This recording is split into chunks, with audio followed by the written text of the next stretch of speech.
inflation and employment growth, but you haven't included things like other objectives, for example, increasing median incomes, reducing poverty and tackling air pollution. No, that's correct. In answer to that question, the economic model, or the forecast, or the, let's say again, basically the economic forecasting that was used in the report, I probably need to explain why we did that, so I think that would help some of the questions and maybe the subsequent answers. Whenever people look at the issue of the UK being in or out of the EU, there's absolutely no doubt that if the UK voted and decided to leave the EU, there would be major near-term disruption.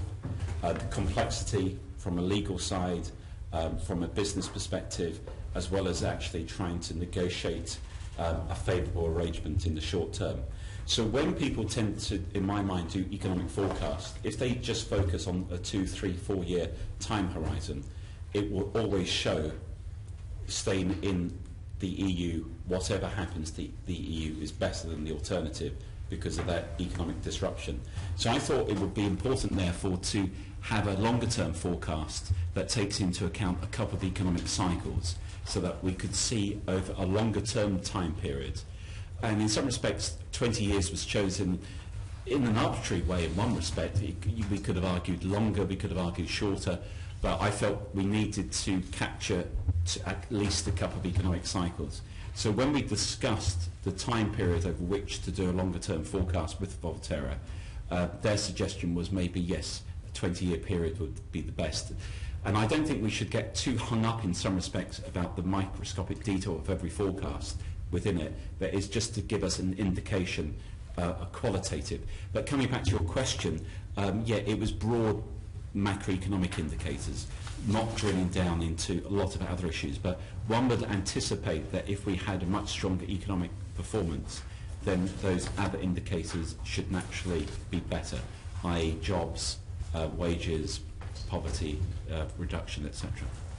You talk at one point about the European social model being broken, but on income inequality, it's actually been of benefit, I would argue. And can you see what impact it might have to weaken that?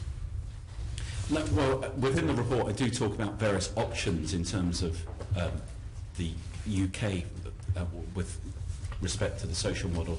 No, I think there are many things within the European Union that work well, and in terms of the debate at the moment, in terms of the core competencies debate in the UK or in Whitehall, but also in terms of the debate over the last few years on the continent as well, one of the issues has been where do the competencies best lie.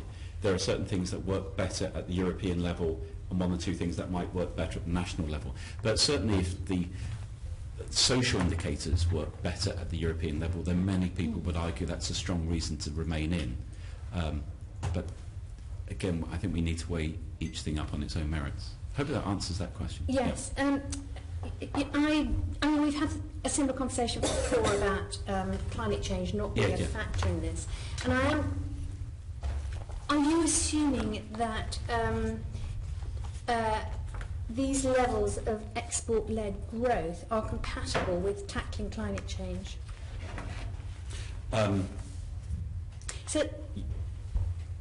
Sorry. Well, it seems to me that if you take climate change out of the equation, you're missing a huge chunk of what will impact. And so I'm just curious that if you think this really is, that what you've written is really compatible with tackling climate change.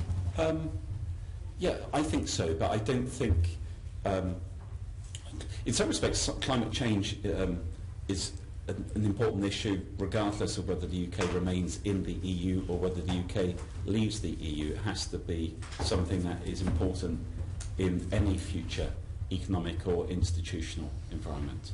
But coming back to your question, we shouldn't, in my view, view stronger economic growth as being at the expense of the environment or at the expense of environmental issues, if that's what you're asking about. Are you saying it's not at the expense of environmental issues? Or we shouldn't be sacrificing environmental issues okay, to achieve economic growth. Thank that's you. what I'm saying. Okay, Yeah. thank you.